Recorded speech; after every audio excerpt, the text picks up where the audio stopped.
नमस्कार विद्यार्थी मित्रों, आपका स्वागत करते हैं मौर्य क्लासेस में। विद्यार्थी मित्रों, ऑलरेडी मैंने class 9 math chapter number 1 number system संख्या पद्धति चालू किया था, जिसमें 1.6 करा था। आज हम 1.6 का क्वेश्चन नंबर 3 लेने वाले हैं। और बच्चों, इस टाइप का क्वेश्चन अगर एग्जाम में आता है तो कैसे सॉल्व करना है, तो बच्चों ये सीखने से पहले आपको कुछ नियम के बारे में पता होना चाहिए, जिसे कहते हैं लॉ ऑफ एक्सपोनेंट। तो बच्चों चलिए उसके कुछ नियम हम आपको सिखा देते हैं, और ध्यान से शांति से पढ़ना और शांति से नियम को समझना। चलिए बच्चों, तो यहाँ पर जो नियम लिखा हुआ है वो नियम को ध्यान से समझो। कौन सा नियम बच्चों? यहाँ पर देखो, पहला नियम लिखा हुआ है, ठीक है। तो बच्चों यहाँ पर a की पावर m गुणे a की पावर n। तो बच्चों जब भी कभी यहाँ पर दोनों संख्या बेस जो इसका आधार a और a ये अगर समान हो, उसके बाद यहाँ पर ऊपर m और n हो और बीच में गुणा का निशान हो, तो बच्चों घात क्या होता है? जुड़ जाता है। घात पावर जो होता है वो ऐड हो जाता है, वो प्लस हो जाता है। तो ये दोनों सेम था, तो इसको एक बार लिखा, और ये दोनों गुणा हो रहा है तो दोनों को क्या करेंगे? प्लस कर लेंगे। तो इस तरीके का आप देख सकते हो बच्चों, इसके सामने एक एग्जाम्पल किया गया है। तो आप इसको इस तरीके से आपको सॉल्व करना है। बोलो बच्चों, यहाँ तक ये क्लियर हो गया? चलिए इसकी तरह बड़ा हम एक क्वेश्चन लेकर आपको समझाते हैं। चलिए बच्चों देखो, तो यहाँ पर बड़ा इस टाइप का क्वेश्चन ये रहा। ये देखो, ये और ये दोनों को सेम है, तो इसको हम क्या करेंगे? एक बार लिखेंगे। लिख दिया।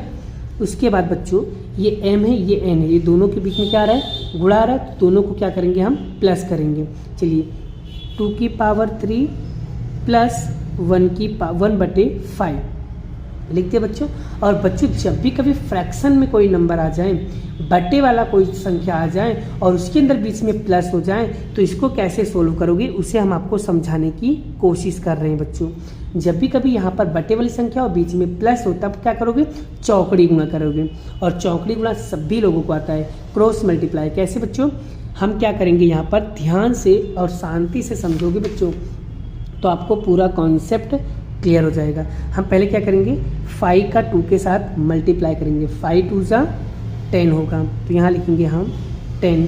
फिर 3 का मल्टीप्लाई हम 1 के साथ, बीच में क्या है? प्लस, तो यहाँ पर लिखेंगे प्लस। 3 1 जा 3। अब हम क्या करेंगे बच्चों? नीचे का मल्टीप्लाई करेंगे। 3 का मल्टीप्लाई 5 के साथ करेंगे, कितना होगा? 15। तो यहाँ पर लिखेंगे 2। और बच्चों 10 में हम 13 को 10 प्लस 3 करेंगे, कितना होगा? 13/15। तो बच्चों आपका जो राइट आंसर होगा, वो राइट आंसर आपका होगा ये 2/13/15। 2 की घात 13/15, यही क्या होगा? आपका राइट आंसर होगा बच्चों। बोलो बच्चों, ये वाला क्वेश्चन क्लियर हो गया? चलिए अब हम सेकंड क्वेश्चन को करते हैं। तो सेकंड क्वेश्चन करने से पहले इसका नियम, इसकी रूल्स हम पहले आपको बता देते हैं कि इसको कैसे सॉल्व करना है। चलिए इसके नियम, इसके रूल्स को समझ लेते हैं। चलिए बच्चों, अब यहाँ पर 6 नंबर का नियम समझो बड़ा। अगर बड़ा a की पावर माइनस में n होगा, तो बच्चों आपको कैसे लिखना है? 1/a की पावर n, ठीक है बच्चों। लेकिन बच्चों अगर कोई चीज़ बटे में लिखा है, सपोज मान लो यहाँ पर बटे में लिखा है ऐसे करके, तो इसका आंसर क्या आएगा बच्चों? इसका आंसर बन जाएगा ये। मतलब यहाँ पर हम लिखेंगे, यहाँ पर सपोज मान लो यहाँ पर लिखा है 2, तो यहाँ पर लिखेंगे 2, तो 2 की पावर -3। ये बटे वाली संख्या क्या हो जाएगा? माइनस में हो जाएगा। ये भी नियम ध्यान में रखना बच्चों, यानी कि ऐसा होगा तो ऐसा बनाएंगे और ऐसा होगा तो ऐसा बना देंगे। क्लियर हो गया बच्चों? चलिए इस टाइप के क्वेश्चन को हम सॉल्व करके आपको बताते हैं। चलिए बच्चों, अब यहाँ पर देखो ध्यान से, 3 है तो 3 लिखेंगे, और 1/3 बच्चों कोई भी बटे वाली संख्या होती है तो उसको हम किस में कन्वर्ट कर लेंगे? माइनस में कर देंगे। अब बताओ यहाँ तक ये बटे वाली संख्या किस में आ गई? माइनस में। अभी आपको नियम सिखाया था बच्चों, तो इसको ऐसे कैसे लिखिए, और बटे में यहाँ पर लिखेंगे 7। अब हमें क्या करना है बच्चों? 3 का 3। और बच्चों जब बड़ा घात के ऊपर घात होता है बच्चों, तो उसका मतलब होता है दोनों के बीच में क्या हो रहा है? गुणा हो रहा है, मल्टीप्लिकेशन हो रहा है। तो हम क्या करेंगे? -3 का मल्टीप्लाई 7 के साथ हम करेंगे। तो बच्चों इसका आंसर कितना आएगा? तो यहाँ पर इसका आंसर जो आएगा बच्चों, इन दोनों का मल्टीप्लाई करो कितना आएगा, 21 आएगा। 7 त्रिक के 7 3 जा 21 माइनस का 21 आएगा और यही क्या होगा, इसका फाइनल आंसर होगा। आई होप आपको ये कॉन्सेप्ट भी अच्छे तरीके से समझ में आ गया है। चलिए बच्चों, अब हम नेक्स्ट क्वेश्चन को समझते हुए चलते हैं। बच्चों, अगर इस टाइप का नियम आएगा, इस टाइप का सवाल आएगा, तो इसे कैसे सोल्व करना है, सबसे पहले इसके नियम हम सीख लेते हैं और समझ लेते हैं। चलिए नियम को सीखते हैं। जी बच्चों, नियम नंबर 2 देखो, अगर a की पावर m और n की पावर n हो तो इसका आंसर क्या आएगा, a सेम है तो सेम लिखेंगे और m में से क्या करेंगे, n माइनस कर देंगे। बस यही नियम आपको लगाना रहेगा। तो चलिए सॉल्व करते हैं इसे भी। चलिए बच्चों, ये रहा क्वेश्चन। आप देखो ध्यान से बच्चों, 11 और 11 दोनों सेम, तो यहाँ पर लिख दो 11। अब हमें क्या करना है, ऊपर वाले में से माइनस, नीचे वाले को क्या करना है बच्चों, माइनस करना है। ऊपर वाले को नीचे वाले को माइनस करना है, मतलब 1/2 में से माइनस करेंगे 1/4। अब बच्चों, जब भी कभी सवाल के अंदर ऐसे बटे वाले क्वेश्चन आ जाएं और बीच में माइनस हो, फ्रैक्शन आ जाए और बीच में माइनस हो, तब आपको क्या करना होगा, तब हमें क्या करना होता है बच्चों, हमें यहाँ पर गुणाकार करना होता है। क्या करना होता है बच्चों, गुणाकार। अब मतलब कि कैसे चौकड़ी गुणा करेंगे, जैसे 4 का गुणा 1 में करेंगे तो 4 होगा, बीच में माइनस है तो माइनस, 2 का गुणा 1 में करेंगे तो 2 होगा और 4 दूनी क्या होगा बच्चों, 8 होगा। बस यहाँ पर अब 4 में से 2 माइनस करेंगे बच्चों, कितना आएगा, 2 आएगा और यहाँ पर लिखेंगे 8। अब बच्चों यहाँ पर लिखेंगे 11 का 11। अब बच्चों देखो, 2 एकम 2, 2 चौक 8, तो यानी यहाँ पर कितना आएगा बच्चों, 1/4 आएगा। क्लियर हो गया बच्चों, 1/4 आएगा। तो इसका राइट जो आंसर आएगा बच्चों, वो आएगा 11 की पावर 1/4 आएगा। आई होप आपको पूरी तरीके से क्वेश्चन को ध्यान से समझ में आ गया होगा। अगर बच्चों इस तरीके से प्रैक्टिस करते हो तो 100% आपका कॉन्सेप्ट क्लियर होगा।